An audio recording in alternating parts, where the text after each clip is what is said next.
All right. If everyone wants to take a seat, I think we'll be ready to get started. I saw there he is. Do you need anything else? And then are you going to stand behind the show? I think so, yeah. All right. Sorry.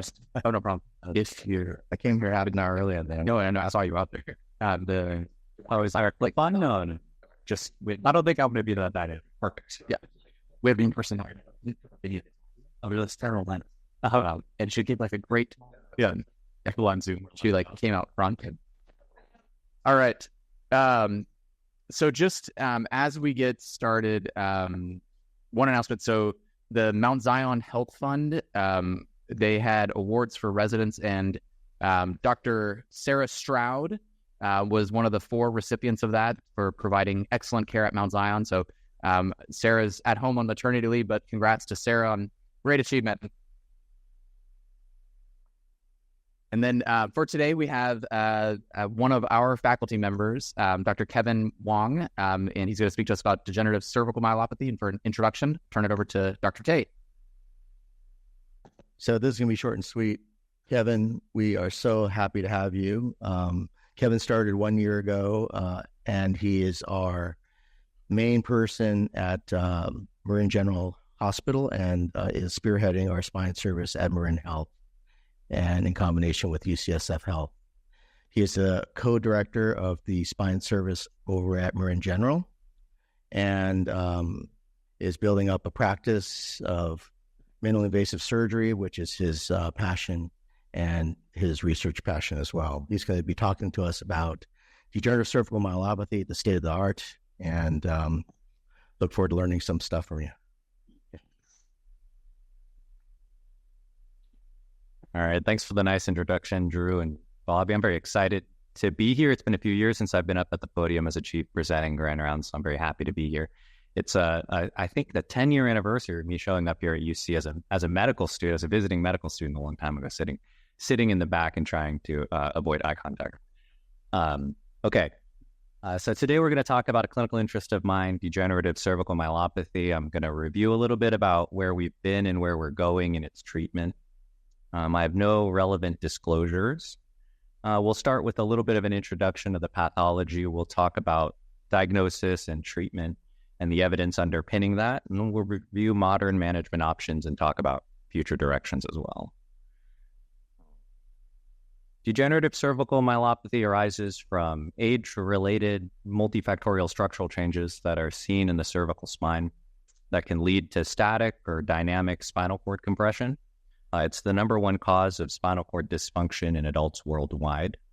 These structural changes can arise from a variety of things that can include disc degeneration, osteophyte formation, ligamentum flavum, facet hypertrophy or ossification, and then changes to dynamic motion such as olesthesis, all contributing to a common endpoint of compression upon the spinal cord, which drives pathobiologic changes within the spinal cord itself, neuroinflammation, cytokine release, alterations in vascular architecture, and neuronal apoptosis, with the end result of neurologic dysfunction.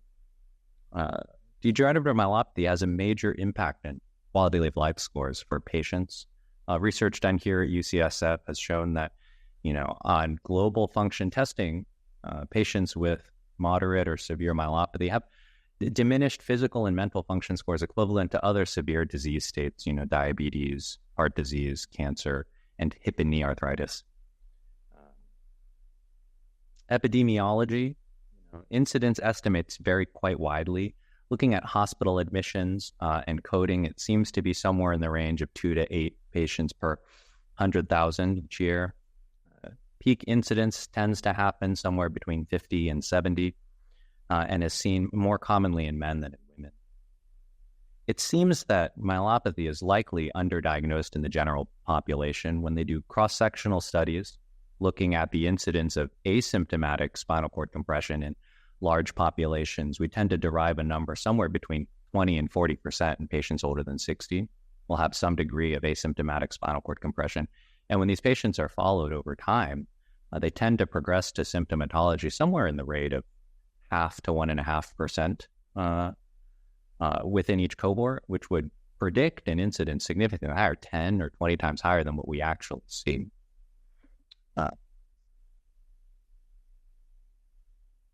So as way of review, I'm sure you're all familiar. Common clinical presentation of myelopathy involves loss of manual dexterity in the hands. Patients will say they feel clumsy or they have some weakness in the hands. It can present with sensory change or with pain, often in non-dermatomal distributions involving primarily the upper extremities. As symptoms, as disease progresses, patients can start to have similar complaints in the lower extremities as well. There may or there may not be any component of neck complaints at all. That tends to be highly variable between individuals, but gait instability or unsteadiness is a very common symptom. For signs, patients will present with impaired gait, difficulty with tandem gait in the office. They may have sensory loss or weakness in non-dermatomal, non-myotomal distributions. And reflex exams often show hyperreflexia, brisk reflexes, or reflexes with spread. And pathologic reflexes, most commonly seen being Babinski or an inverted radial. Hoffman's or an inverted radial reflex. Atypical presentations, atypical findings are seen kind of widely throughout the literature and case series. Patients with intrinsic hand wasting, with complaints of primary tremors or fasciculations, or even headaches and tinnitus. All right. Common imaging findings. The MRI is the diagnostic study of choice.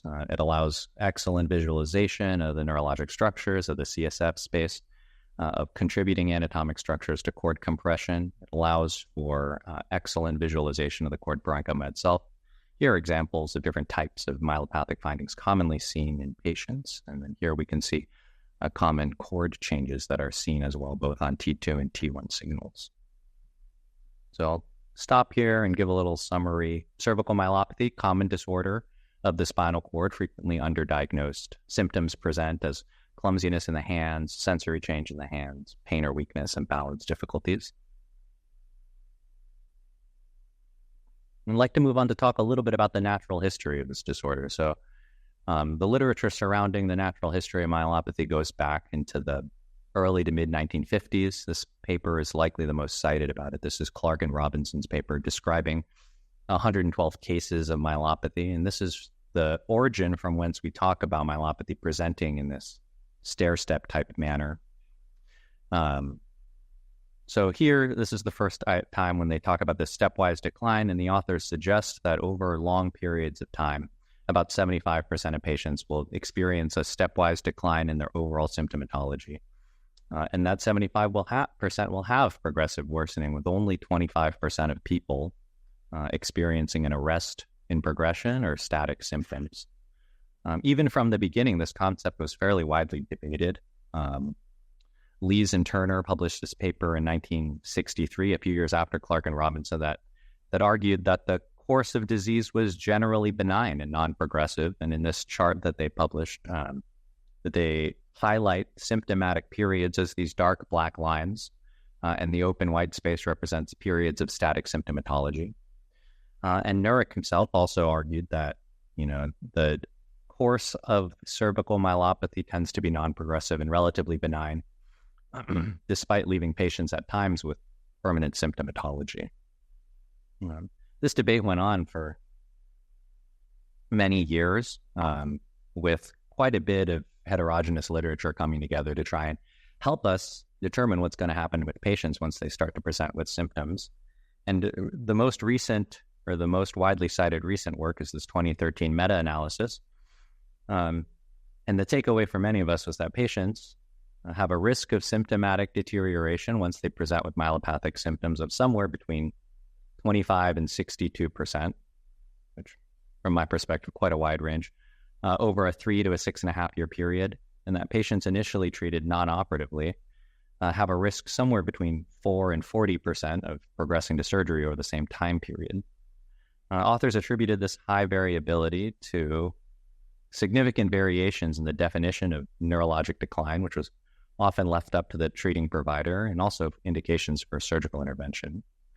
And the work itself is littered with contradiction. The same group had stated here that there was very little progression to symptomatic deterioration also measured quantitatively patients' abilities to perform their own ADLs and noted that over a 10-year period, more than half of patients would go on to have difficulty with basic daily tasks.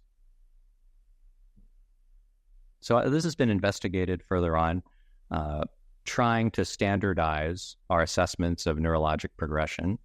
And the group from Toronto used a wide range, not just JOA, which was traditionally used, but dash scores, grip strength measures, measures of hand function and balance in a more quantitative way, and found that up to 57% of patients had quantitative worsening of their overall myelopathic symptoms over a period of only 2.5 years.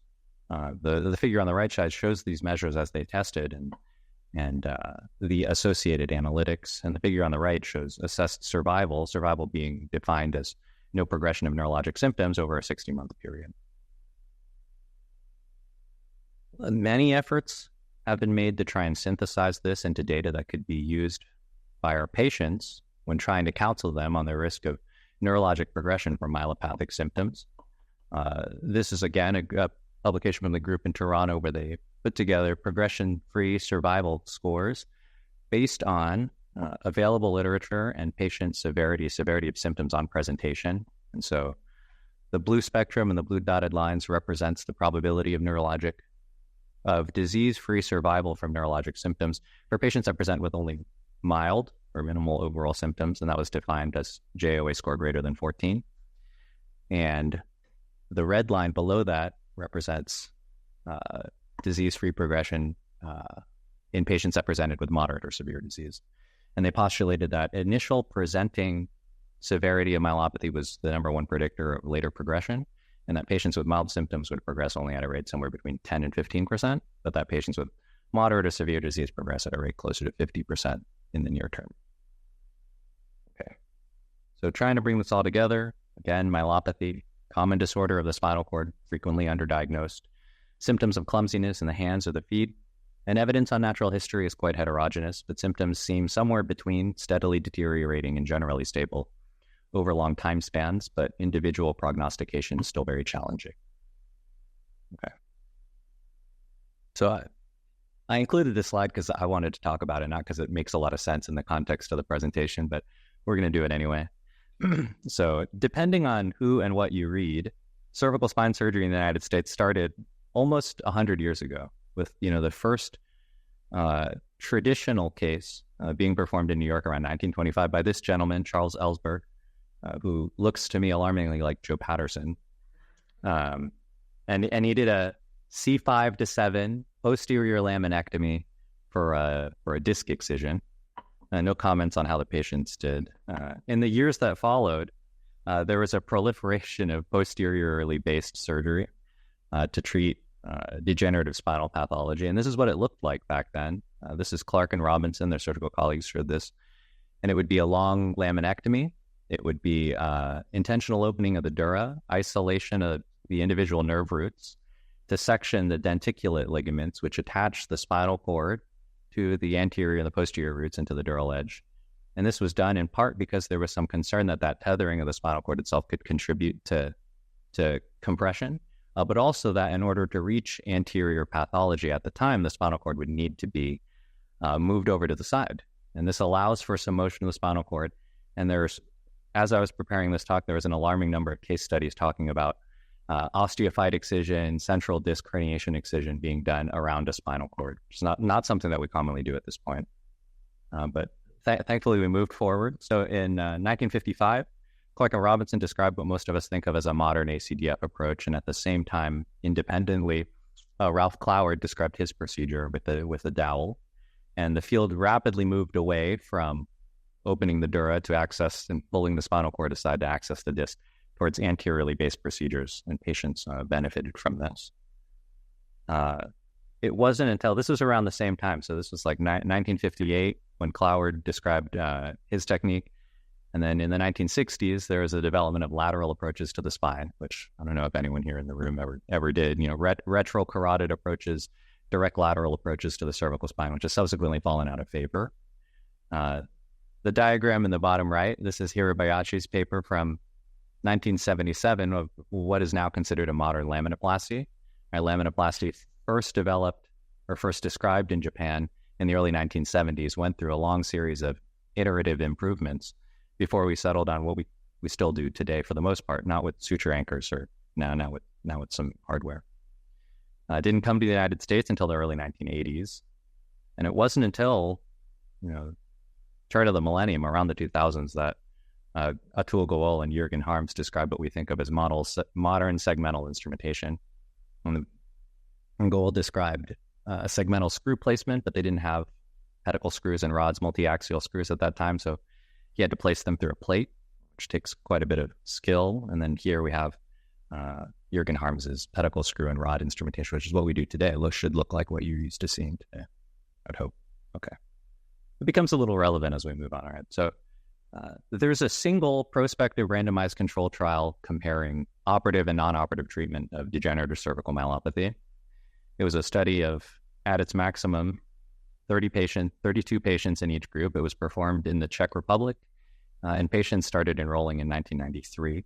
And this group, led by Candida, showed that so patients were included if they had MRI evidence of cord compression, no other confounding neurologic diagnosis like ALS or multiple sclerosis, and an MJOA score of greater than 12, which would place them into this mild or moderate disease category. They were randomized by coin toss to operative or conservative treatment, and no details of what that treatment actually entailed were included. Just said that's what they did for them. The initial cohort, 48 patients, 24 in each group, showed no difference over 24 months in JOA scores. And so this is the non-operative group here highlighted in blue, and the operative group here in green. And they published later on 10-year follow-up. By that time, the groups had expanded to 32. The severity of disease had alleviated with a total average JOA score of the group of 15. And they again concluded between the blue non-operative and the operative groups that there were no differences in JOA score outcomes and patient-measured outcomes, but they also concluded that both groups sustained fairly significant worsening of their ability to perform their ADLs. And the final conclusion was that surgery did not induce any improvement in patient symptoms. The literature wouldn't stay there, but it would be more than 10 years before another prospective trial was published. There were two that were sponsored by the AO at the same time. These are the results from the CSM-NA study, which was focused on patients in North America. And this project enrolled 278 patients from 12 North American sites. UCSF was one of them. And they reported 87% follow-up at 12 months. In this work, the way they presented it, they divided patients into those who received anterior and posterior surgery for analytics. About 2/3 of the overall group underwent an anterior fusion, about 30% underwent a posterior fusion, and 5% of patients received a laminoplasty. And they tracked a variety of reported outcomes: JOA, neuric, NDI score, neck pain, as well as SF-36 global function, pain, and mental health. And they noted significant improvements from baseline across both surgical types that were not significantly different from one another. And that is improvements in all of these individual measures that met MCID. They reported a 12% complication rate in the anterior group and an 18% complication rate in the posterior group. But these were all American patients, all American surgeons. And so the process was done at the same time on an international basis. And so the second trial, the results of which were published in 2016, focused on an international cohort and enrolled 480 patients from 16 international sites, about 2/3 of which were either in Europe or Asia. And they presented their data comparing other spondylotic degenerative forms of myelopathy comparing to OPLL. OPLL patients comprise just under 30% of this overall cohort. And in this group, approximately 60% of patients underwent an anterior procedure, 20% underwent a posterior fusion, and the remaining 20 had a laminoplasty done. And again, across the same measures, this time 2-year outcomes, MJOA, neuric, NDI, and SF-36, they showed significant improvements from baseline, kind of at odds with our original randomized control trial from the Czech Republic.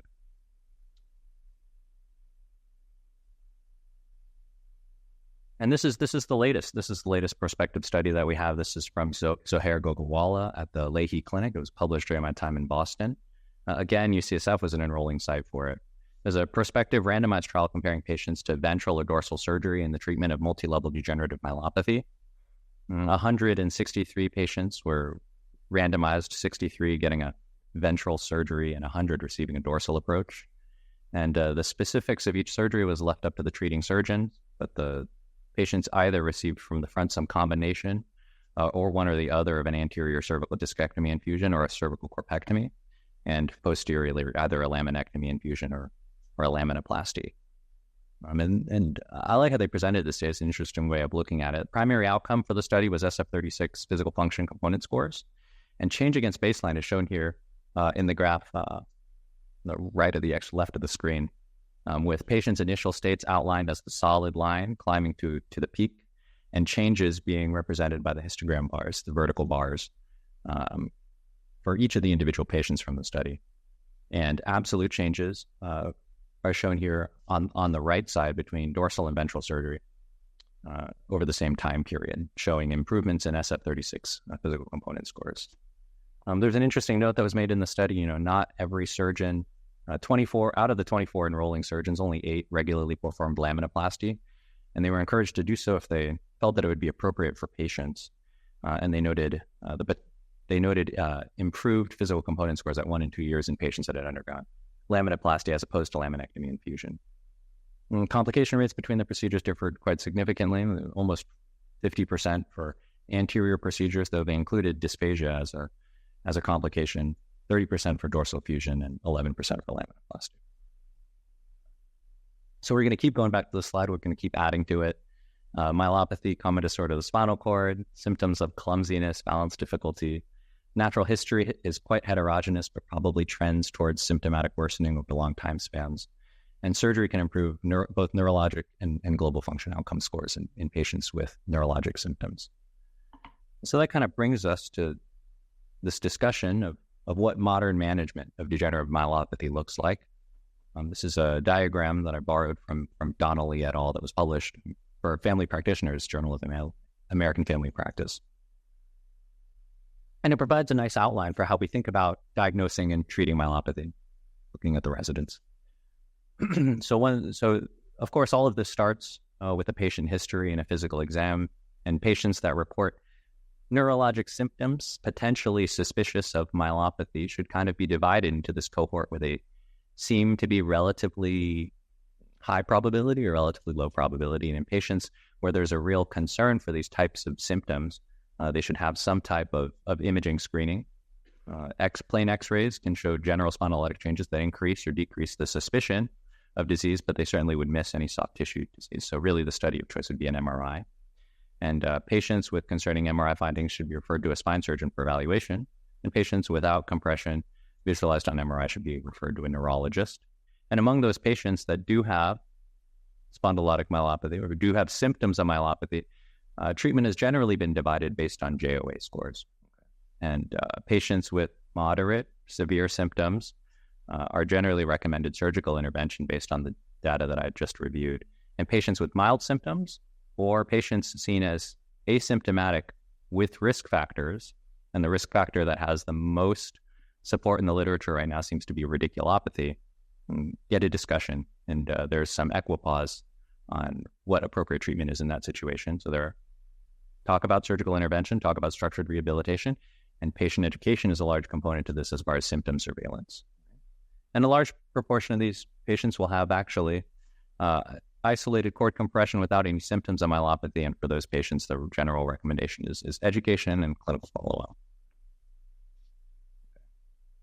So, when I look at this chart, I see a lot of structure and I see some data that supports it, but I also see quite a bit of room for further improvement. Okay, the more set in stone, this has been set in stone by guidelines here from the AO, from CSRS, from Japanese Orthopaedic Association, basically all tier their treatments in a very similar manner. And it raises a number of questions about how we can improve this type of care, what other data we can gather to try and guide our treatments, really around what do we do for this mild myelopathy pathway? How can we predict how symptoms might change for patients? And what do we do about educating patients who have asymptomatic cord compression, and what kind of expectations can they have for the future? and also what surgery is best for them. So that kind of brings us to this idea of future directions, areas for further improvement. How can we better predict natural history for ourselves or our patients? What really constitutes optimal non-operative treatment, and is there any role for medical treatment? And what can be done to improve our surgical outcomes and decrease morbidity? So there is quite a bit of literature around this, probably enough to fill its own grand rounds talk. So I'm going to run through some of this without filling the screen with charts. So factors that have already been identified as potentially related to symptom progression, symptom severity at onset, other neurologic symptoms from the cord around the same level. SSEP and MEP changes have been shown to have some prognostic value, but haven't made their way into widespread clinical practice. And there's a few MRI findings that have the potential to contribute. This is not widely borne out, but the things that seem to be most reproducible are cross-sectional area of the cord measured quantitative and compression ratio. So that is A to P dimension compared with medial to lateral dimension of the spinal cord at any given level. Notably on here, absent is the presence of T2 hyperintensity, which I think is something that many people assume is related to symptom progression, but has not been. And there is also literature on what relates to postoperative outcomes, because we know some patients will recover quite a bit more neurologic function than others. And what clearly differentiates those people has been a topic of much debate over time. Generally, symptom severity, symptom duration, cord signal change or atrophy on MRI is related to less postoperative improvement, as well as the severity of concomitant metabolic or vascular disease.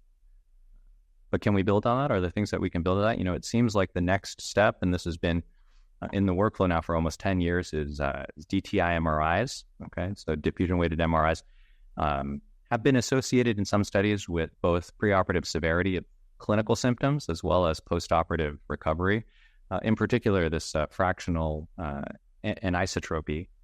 And this has been produced now by a few different sites in a few different ways, though the manner in which this data is generated is still highly variable and has not been fully standardized. Another area that seems to be further developing every year is looking beyond just radiographic markers of disease towards other potential indicators of natural history. And genetic markers are starting to show more promise in helping define the course of disease for individual patients. The most well-studied of these is apolipoprotein E. This is a 299 amino acid protein that's involved in the regulation of lipid transport in neural tissues. There's three major polymorphisms, E2, E3, and E4, and they differ by a single locus or a single amino acid at two different loci. And studies in a broad range of mammalian models and also in humans show that it's a regulator of disease-related microglial changes seen in degenerative neurologic diseases. And it's been seen in Alzheimer's, in ALS, and it's being studied now in traumatic spinal cord injury, in degenerative spinal cord injury, among other things. And this E4 allele, which is seen globally roughly in about somewhere between 15 and 25% of the population, has been associated with a decrease in neurologic recovery after spinal cord injury. So, with regard to non-traumatic spinal cord, degenerative spinal cord dysfunction, it's been associated, this apolipoprotein E4 has been associated with a decreased improvement in symptoms or decreased recovery in symptoms after surgery, right? And, if it's associated with neurologic recovery. And in patients, this study out of Berlin looked at patients with asymptomatic cervical cord compression and looked for symptom progression over time and identified the presence of the E4 allele as increasing the risk of developing symptoms more than sixfold over the study period. Okay. Now, this is not the only thing that's been looked into, though it is generally the best to find. There's a wide range of potential genetic targets that have been implicated in the progression and the recovery from degenerative cervical myelopathy. And the data underpinning all of this continues to be developed, and I think new genes and new proteins I haven't heard of get added every year. Another question that I had brought up before is whether there's any role for medical treatment and medical therapy for the management of myelopathy. And the agent that's had the most interest is Riluzole. Riluzole is an anti-convulsive medication that's been approved by the FDA in the treatment of ALS, and it's been shown to have a modest survival benefit in those patients. It has multiple mechanisms of action. It primarily works as a non-competitive pre- and post-synaptic inhibitor of sodium channels, with the end result of decreasing glutamatergic release from presynaptic channels, lowering the thought of neuroexcitability. There was a prospective double-blinded randomized controlled trial of riluzole done in degenerative cervical myelopathy patients around comparing a placebo to a 6-week perioperative course around the time of surgery, 2 weeks before, 4 weeks after. They enrolled 290 patients with a primary endpoint of delta MJOA, and final results failed to show significance, although there was a bit of a trend. And curiously, there's a trend towards improvement in postoperative pain as well. So nothing conclusive, but wait and see on the horizon.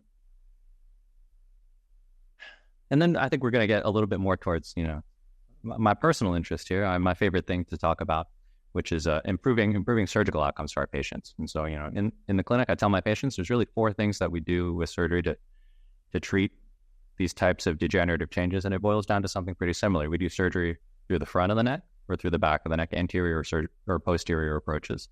And we do surgery that either preserves motion or takes it away. And so modern treatment options are generally, anterior cervical disc replacement or fusion, and laminoplasty or laminectomy and fusion. And we'll talk about these separately.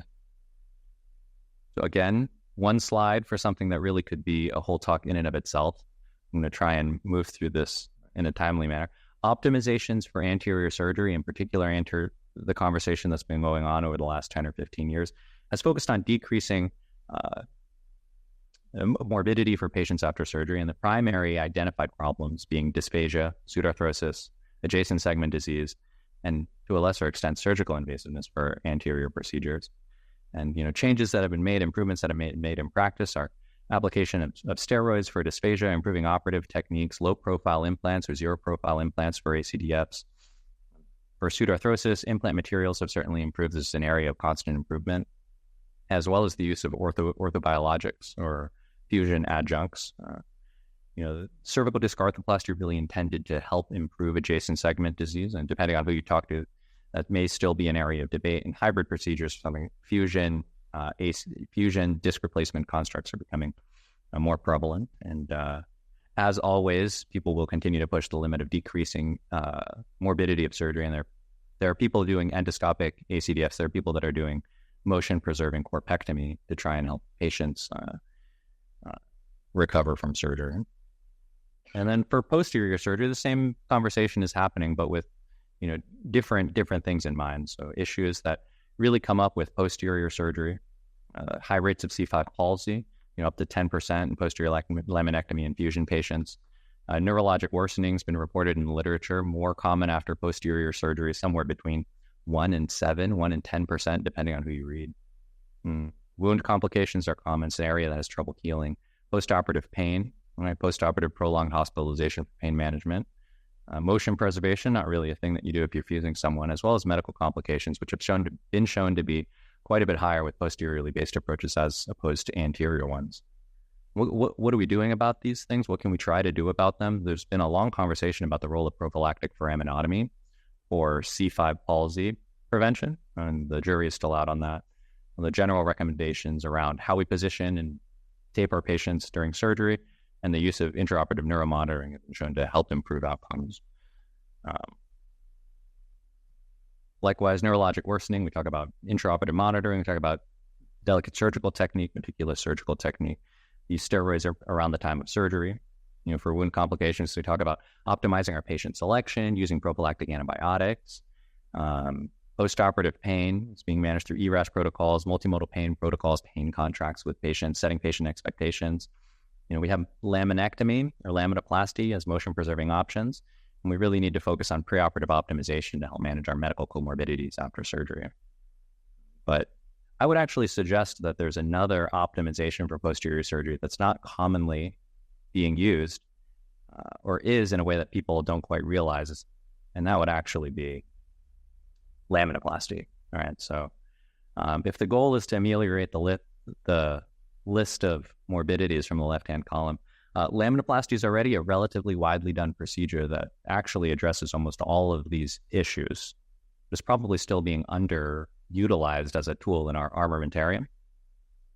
And the literature's actually, it's an interesting story. When I was formulating this talk, when I was developing my practice, it was a practice that, full disclosure, I like to do laminoplasties. I do it for a number of them, where this evidence base wasn't there. And the ideas were being developed. People were starting to ask these types of questions, but it really has been in the last 2 or 3 years that a large body of literature has come out. And here's an example, a review article from the Yellow Journal looking at a long list of morbidity and complications associated with posterior cervical surgery, either motion sparing or motion preserving. And in a synthesis of available literature, they showed for all of these green arrowed complications, significantly decreased rates in patients undergoing a laminoplasty as opposed to a laminectomy infusion. And I realized I've broken one cardinal rule of PowerPoint. This is like a table no one can read. But on it are wound complications, infections, neurologic injuries, C5 palsy, paralysis, need for revision surgery, as well as respiratory, renal failure, and UTIs. Rates are all decreased in laminoplasty patients as opposed to laminectomy infusion patients. This is a curious piece of work that was done by some of my mentors in Boston, where they tried to quantify what the rate of underutilization of laminoplasty was. And they looked at a sister hospital and reviewed 250 patients with multi-level cervical spondylotic myelopathy and reviewed them for radiographic candidacy for laminoplasty. And they found that overall, 80% of the patients that eventually underwent laminectomy infusion met minimum radiographic candidates for laminoplasty. And so the rate of utilization had room to increase. Okay. But there are some things that people still say. There are some things that people say that were said to me at some point.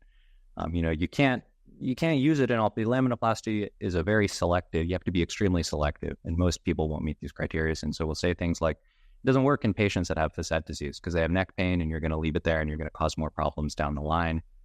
It worsens their axial neck pain because motion drives pain. People will say, laminoplasty causes kyphosis, and so you really can't use it in anybody who you're worried about kyphosis in. And as spine surgeons, I worry about kyphosis in every single patient.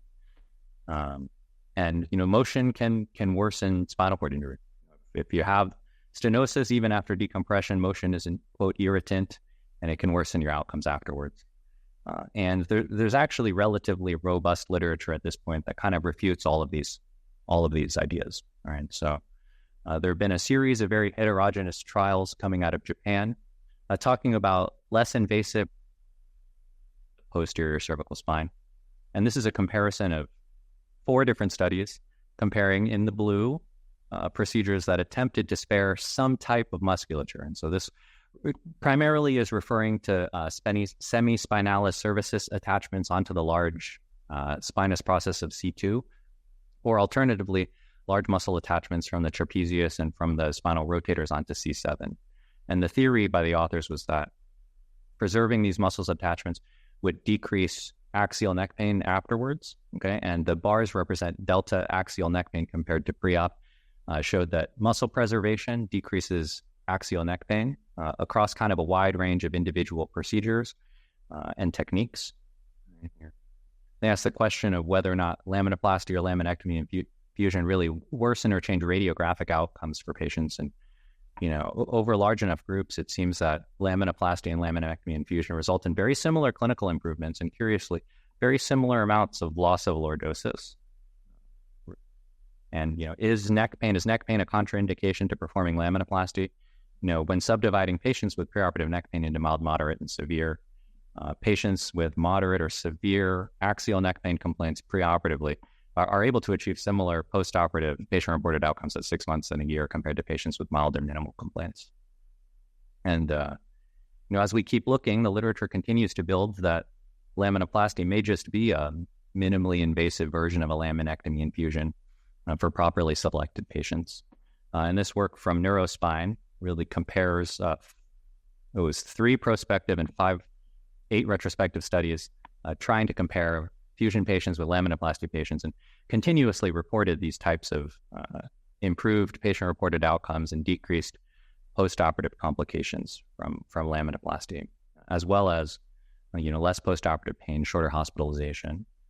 We kind of jumped into this conversation ourselves, looking at the patient cohort from my fellowship group in my practice at Mass General, and showed that patients with similar pathology undergoing similar procedures had less immediate pain after laminoplasty than laminectomy infusion patients, that their surgeries cost quite a fair bit less, and that in the medium and the long term, the patients took less pain medication, were less likely to be taking opiate pain medication at 3 and 6 months, that their hospitalizations were shorter, and that they were less likely to be discharged to a rehab facility. And so, this conversation kind of all harkens back, I think, to this study, which really highlights that there's the potential for getting as good, if not better, clinical outcomes in patients with fewer complications by doing a motion-sparing approach for people. So we're back to this as a closing slide. Myelopathy, common disorder of the spinal cord, #1 worldwide cause of spinal cord dysfunction in adults, frequently underdiagnosed.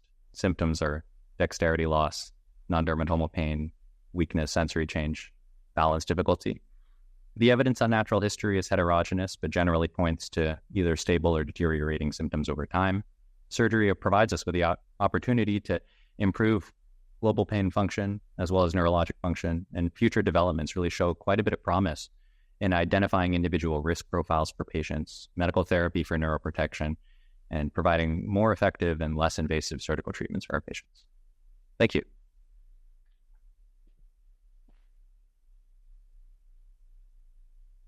All right. Thank you, Dr. Wong. That was a great talk, and it's great to have you back here as well.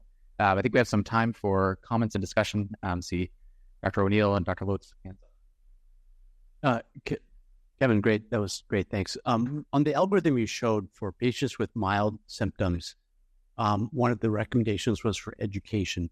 So what specifically do you educate them about?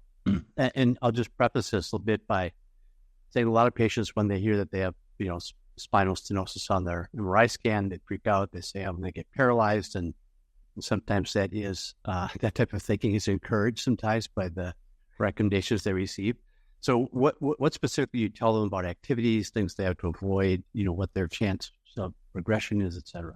Yeah, this is a conversation that I probably am having at every clinic day, if not more than once a day. And I've always tried to refine it. So in patients with very mild symptoms or with no symptoms in spinal cord compression visualized on MRI, education revolves foremost around symptoms of myelopathy. And so I ask them, we talk about it, we kind of go over this, and we talk about ways and means of monitoring. I really encourage them to monitor their symptoms over long time periods as opposed to day by day or hour by hour. Patients get very nervous. Their arm falls asleep when they go watch a movie, when they sit down, things like that. Tell them not to worry about it. Another part of the conversation revolves around the potential for spinal cord injury with trauma.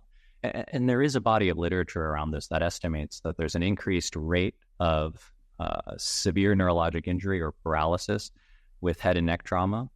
And that the odds ratio of developing this in the setting of severe compression is probably somewhere between 10 to 50 times greater than the general population, which is a number that does scare patients. But if you look at the probability of a spinal cord injury today to anyone in the general population, the number is probably somewhere in the range of 1 to 7 to 10 million.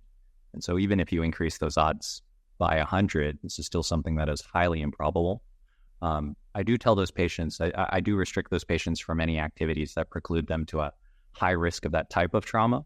And that would be things like, not a lot of my 70-year-old patients are still playing contact football or like skiing aggressively downhill in the trees or racing motorcycles. But those are the kind of things that I do preclude patients from. And then there is a conversation, an idea of symptom progression. And I kind of try to summarize this concept that many patients over very long periods of time will see symptomatic worsening, but that individual prediction is still extremely challenging. I really rely on them to monitor their symptoms, and I offer to bring them back on an annual basis, just go through a physical exam too. Dr. Lutz. Thank you. I have a question about diagnosis and the role of quantitative functional imaging, looking at different cervical motions during flexion, extension, et cetera. Is that valuable? It's interesting and it's valuable, but it's difficult to build into a standardized algorithm because it's hard for us as providers to really have a baseline of how much compression and how much change in dynamic motion MRI is normal and what constitutes pathologic problems. And there's a specific diagnosis within myelopathy of patients that have myelopathy likely attributable to dynamic causes. It's called Hirayama's disease, likely attributable to dynamic causes, but without static compression. And that's one area where flexion and extension MRIs has been seen to have some utility. But without a wide base of comparison, most of us aren't using that in our regular practice. Now, what I do to assess for dynamic change is, you look for the severity and degree of static change, and we traditionally will compare that to dynamic films. And, there is a little bit of this conceptual leap that has to be made comparing MRI to X-ray. But in patients that already have pre-existing moderate or severe compression in a supine position that have oleostesis or other types of pathologic motion, it's not a great leap of faith to think that could worsen in a dynamic setting. Thank you. Another question, if there's a gap in time. Yeah, go ahead. Talking about patient trajectories, and I'm wondering, is there a role for quantitative dexterity testing as a way to have a more detailed analysis? People have argued that there is, that these symptoms are challenging for patients to detect on a more minute level. And so there's been more of a push towards quantitative dexterity and strength testing, especially in the upper extremities. Kevin, great talk. With the literature sort of supporting laminoplasty, why do you think we've been slower to adopt it here as compared to like other parts of the world? Well, laminoplasty was originally developed in Japan. It's had a wide uptake in Asia, I think just because of location of origin and comfort with the procedure. I think most surgeons in the United States are trained as laminectomy infusion surgeons, and so it's a bit of a leap of faith to go from saying as a kind of a fundamental thought that stability is important and controlling motion is important for preserving a later posture to, we're going to decompress it and we're going to leave it there and trust that things are going to hang on. I also think that the procedure has changed quite a bit in ways that are challenging to communicate in the literature over the last 20 years. I think people who do a lot of these spend a lot of effort in soft tissue management and reconstructing the muscle, closing individual layers. And we started doing like spinous process tip osteotomies and then repositioning so that they're in kind of a natural position. So there's these nuances in individual surgical technique that aren't always well captured, and that portion of the literature then becomes somewhat more difficult to communicate. And I think that's also somewhat impaired uptake.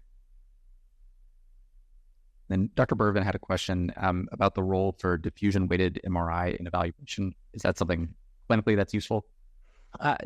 That shows promise to be useful in the medium term, but the question with diffusion-weighted MRI is, exactly what protocols are being used to generate this. Apparently, there's quite a bit of variability between individual institutions, and there are so many different potential data points.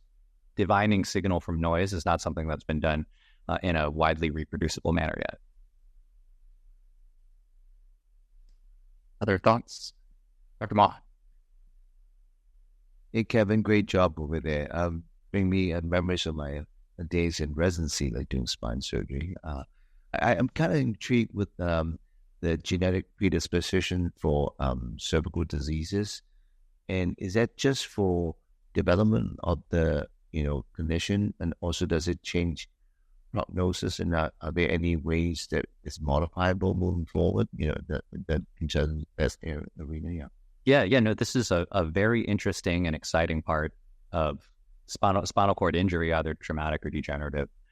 The thought is that this specific protein, apolipoprotein, plays a role in neurologic healing and recovery, and whether that is after an initial injury or in response to an ongoing process, either Alzheimer's or ALS or degenerative irritation. And so there both is a prognostic component to predicting whether or not symptoms will come on, and also how much recovery patients can have after surgery as well has been associated with this. And so, it would be something great, honestly, to build into practice where you can give a patient, based on a series of genetic tests, an individual risk profile for symptomatic progression, and also counsel them on symptomatic recovery after surgery, which is something we didn't really go into. It has a high degree of variability. The residents, you have this conversation too, risks and benefits. Not everybody gets full symptom recovery after spinal cord decompression. Surgery is intended to stop symptom progression, which we know we're very good at. But the actual recovery of neurologic function is highly variable and appears to be associated with some of these underlying genetic factors. Wonder whether the same, phenomena seen in other nerves injury would take care of it, orthopedics like carpal tunnel syndrome and other things. That would be very interesting to look into. I mean, and it goes to a question, well, is there anything that we can do about it other than no? Like, I think that gets into very personalized medicine, and whether or not this is a target for, gene therapy or things like that is a question that's way down the line for people way smarter than I am. Is this being captured for the backpack grant? Like, is there any way we can pull that data out? Do you guys have samples in terms of blood samples? Gene, profile of the patients? Yeah, the short answer is we do have blood samples on everybody, but you need really huge numbers to know if this is in clinical utility. Determine if, something like based on the genetic risk score, then that's not something we could do with the numbers we have. Definitely interesting direction. And any other comments, questions? We're just about right at time. So I think we'll wrap up there. But Dr. Wong, thank you again so much. And thank you all for being here. Thanks everyone.